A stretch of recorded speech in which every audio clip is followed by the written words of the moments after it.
உடல் அளவில் தளர்ந்து மனதளவில் குழந்தையாய் திரும்பிய முதியவர்களுக்காகவே புதிதாக தொடங்கப்பட்டிருக்கிறது ஆத்மா ஃபவுண்டேஷன்.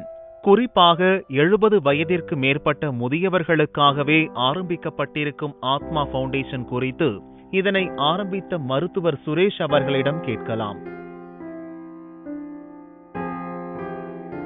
ஆத்மா ஃபவுண்டேஷன் அப்படின்னு ஒரு ஃபவுண்டேஷன் ஆரம்பிக்கணும்னு எனக்கு ஒரு 25 வருஷமாக ஒரு ரொம்ப முக்கியமான ஒரு நோக்கமாக இருந்தது. அது எதுக்காக ஆரம்பித்தோன்னா, 70 வயசு பீப்புளுக்கு என்ன ப்ராப்ளம்னா, ஒரு மெடிக்ளைம் பாலிசி அவங்களுக்கு கொடுக்க மாட்டேங்கிறாங்க. இப்போ 65லேருந்தே அவன் மெடிக்ளைம் பாலிசி இருந்தால் அவங்களுக்கு 75 வயசு வரைக்கும் இருக்குது. ஆனால் ஒரு எல்டர்லி பர்சன் 70 வயசுக்கு மேலே மெடிக்ளைம் பாலிசி எடுக்கணும்னா எந்த இன்சூரன்ஸ் கம்பெனியும் கொடுக்க மாட்டாங்க. ஏன்னா சில இன்சூரன்ஸ் கம்பெனி இருக்கும், ஆனால் அது கூட நிறைய ப்ரீமியம் கட்டணும். ஸோ அதனால தான் நான் மெயினாக 70 வயசு மேலே பீப்புளுக்கும் அவங்களுக்கு தான் டிசீசஸும் அதிகமாக இருக்குது. அவங்க அன்கண்ட்ரோல் டயபெட்டிக், அன்கண்ட்ரோல் ஹைப்பர் டென்ஷன், அது மாதிரி நிறைய டிசீஸஸ் 70 வயசு மேலே பீப்புளுக்கு தான் நிறைய வருது. அதனால தான் 70 வயசு பீப்புளுக்கு இது கொடுக்கணும்னு நாங்கள் ஆசைப்படுறோம். இந்த ஆத்மா ஃபவுண்டேஷனோட முக்கிய நோக்கம் நிறைய ஓல்டேஜ் ஹோம் வரக்கூடாதுங்க. ஏன் ஓல்டேஜ் ஹோம் வரக்கூடாதுன்னா, பீப்புள் ஃபைனான்ஷியல் கன்ஸ்ட்ரெயின் தான் மெயின் கன்ஸ்ட்ரெயின் சொல்கிறாங்க. எங்கள்கிட்ட காசு இல்லைங்க, அவங்களுக்கு நான் மெடிசின்ஸ் வாங்கி கொடுக்க முடியல பெரியவங்களுக்கு, அதனால தான் நான் இந்த ஓல்டேஜ் ஹோம் நான் எங்கள் அப்பா அம்மா தள்ளுறேன்னு சொல்கிறாங்க. ஸோ எங்களுடைய கான்செப்டில் இந்த ஆத்மா ஃபவுண்டேஷன் மாதம் ஒரு 5,000 ரூபாவோ 10,000 ரூபாவோ எங்களால் முடிந்த உதவியை அவங்களுக்கு நாங்கள் கொடுத்தா, டைரெக்டாக கொடுத்தா, அவங்க அப்பா அம்மாவை ஓல்டேஜ் ஹோம் தள்ள மாட்டாங்க. அவங்களே வீட்டிலே வச்சுக்கிறதுக்கு வசதியான ஒரு விஷயங்கள் நாங்கள் ஃபைனான்ஷியலாக அவங்க ஹெல்ப் பண்ணுவோம். இது சேரிட்டபிள் ஆர்கனைசேஷன். இதில் ப்ராஃபிட் கிடையாது. இந்த சேரிட்டபிள் ஆர்கனைசேஷனுக்கு நிறைய ஃபிலந்த்ரோபிஸ்ட், நிறைய டோனர்ஸ் அவங்க டொனேட் பண்ணால் தான் நாங்கள் இதை பெரிய லெவலில் கொண்டு போக முடியும். இது என்னால் மட்டும் பண்ண முடியாது.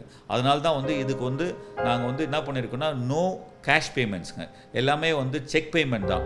செக் பேமெண்ட் வழியாக தான் நாங்கள் டொனேஷன் வாங்க போகிறோம். சரி, அவங்கள்ட்ட கேஷ் இருந்துச்சுனாலும் அவங்க பேன் கார்டு இல்லாமல் நாங்கள் டொனேஷன் வாங்க போகிறதில்ல. ஸோ அவங்க கொடுக்குற ஒரு காசும் கரெக்டான ஆட்களுக்கு போய் எண்ட் யூசருக்கு போய் சேரும். இதுதான் ஒரு முக்கியமான விஷயம் நம்மளோட ஆத்மா ஸ்கீமில். 70 வயசுக்கு மேலே எந்த பேஷண்ட்னாலும் எங்கள் ஃபவுண்டேஷனில் ரெஜிஸ்டர் பண்ணலாம். ரெஜிஸ்டர் பண்ணுறதுக்கு எதாவது காசு இருக்கான்னா, ரெஜிஸ்டர் பண்ணுறது ஃப்ரீ ஆஃப் காஸ்ட் தான். அவங்களுக்கு காசு எதுவுமே நாங்கள் வாங்க போகிறதில்ல. ஸோ அவங்க ரெஜிஸ்டர் பண்ணிவிட்டு அதுக்கு பிறகு அவங்களுக்கு என்னென்ன பண்ணிவிட வேணுமோ இந்த ஆத்மா ஃபவுண்டேஷன் கண்டிப்பாக பண்ணும். ஆத்மா மெடிசின் ஸ்கீம் அப்படின்னா, 70 வயசுக்கு மேலே உள்ள எல்டர்ஸ்க்கு அவங்களுக்கு பிபி அண்ட் ஹைப்பர் டென்ஷன் அப்படின்றது, பிபி, ஹைப்பர் டென்ஷன், டயபெட்டிக், இது இந்த டிசீஸஸ் ரொம்ப காமனான டிசீசஸ். இதுக்கு அவங்களுக்கு லைஃப் லாங் நம்ம மெடிசின்ஸ் கொடுத்தாகும். இந்த மெடிசின்ஸ் ரொம்ப விலை காஸ்ட்லி ஆகிடுச்சு இப்போலாம். ஸோ நாங்கள் என்ன நினச்சோம், இப்போ நான் ஒரு மாதத்துக்கு நான் மெடிசன் எழுதி கொடுக்குறேன்னா, இப்போ அந்த பேஷண்ட்ஸ் ஒரு 10 நாள் வாங்குவாங்க. அதுக்கப்புறம் என்ன சொல்லுவாங்க, சார் எங்களுக்கு காசு இல்லை சார், ரொம்ப கஷ்டமாக இருக்குது வாங்குறதுக்கு, அதனால் நான் கவர்மெண்ட் ஹாஸ்பிட்டல் போய் வாங்கிக்கிறேன் சார். கவர்மெண்ட் ஹாஸ்பிட்டல் போவாங்க. கவர்மெண்ட் ஹாஸ்பிட்டல் போகும்போது நாங்கள் எழுதி கொடுக்குற மாத்திரைகள் அங்கே இருக்காது. ஸோ அவங்க என்ன சொல்லுவாங்க, சார் எங்களுக்கு சார் ஸ்டாக் இல்லை, நீங்கள் அடுத்த மாதம் வாங்கிக்கோங்க. அப்போது அந்த ஒரு மாதத்துக்கு அந்த மாத்திரை மருந்து அவங்க சாப்பிடவே மாட்டாங்க. ஸோ அப்போ திருப்பி டயபெட்டிக்கோ ஹைப்பர் டென்ஷனோ அதிகமாகிடுது.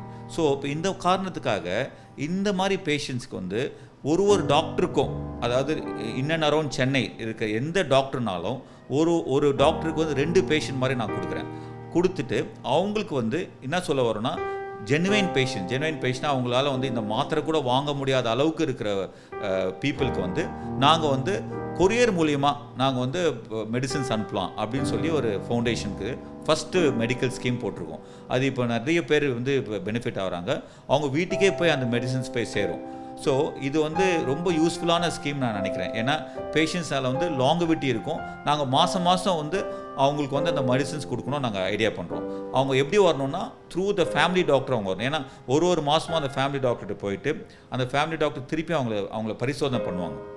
அவங்களுக்கு திருப்பியும் சுகர் லெவல் கம்மியாக இருக்கா, பிபி கம்மியாக இருக்கா, நம்ம கொடுத்த மாத்திரையில் அது மாதிரி அழகாக கம்மியாக இருந்துச்சுன்னா அதே மாத்திரையை வாங்கிப்பாங்க.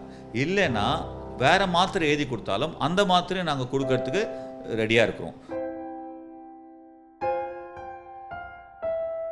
ஃபிசியோதெரப்பி ஸ்கீம் என்னன்னா, நிறைய பேஷண்ட்ஸ் வந்து வீட்டில் வந்து அவங்களுக்கு வந்து ஃபிசியோதெரப்பி கொடுத்து, இப்போ ஒரு பேரலிட்டிக் அட்டாக் பேஷண்ட்ஸ் இருக்காங்க, அவங்களுக்கு வந்து கை கால் வந்து முடக்கம் இருக்கும், அவங்களால வந்து நடக்க முடியாது.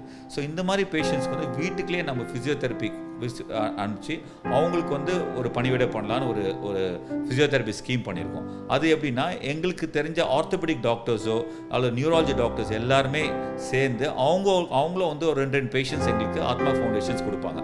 அந்த மாதிரி பேஷண்ட்ஸ் வந்து நாங்கள் வீட்டுக்கு போயிட்டு ஃபிசியோதெரப்பி அமைச்சு, அதுக்கு வந்து காஸ்ட் வந்து ரொம்ப மீகர் காஸ்ட். இப்போ வந்து ஒரு ஃபிசியோதெரப்பி வந்து வீட்டுக்கு வரதுக்கு 500 ரூபாய் சார்ஜ் பண்ணுறாங்கன்னா, பேஷண்ட்ஸ் வந்து 100 ரூபாய் மட்டும் கட்டினா போதும், மிச்சம் 400 ரூபாய் வந்து ஆத்மா ஃபவுண்டேஷன்ஸே கொடுக்கப்படும்.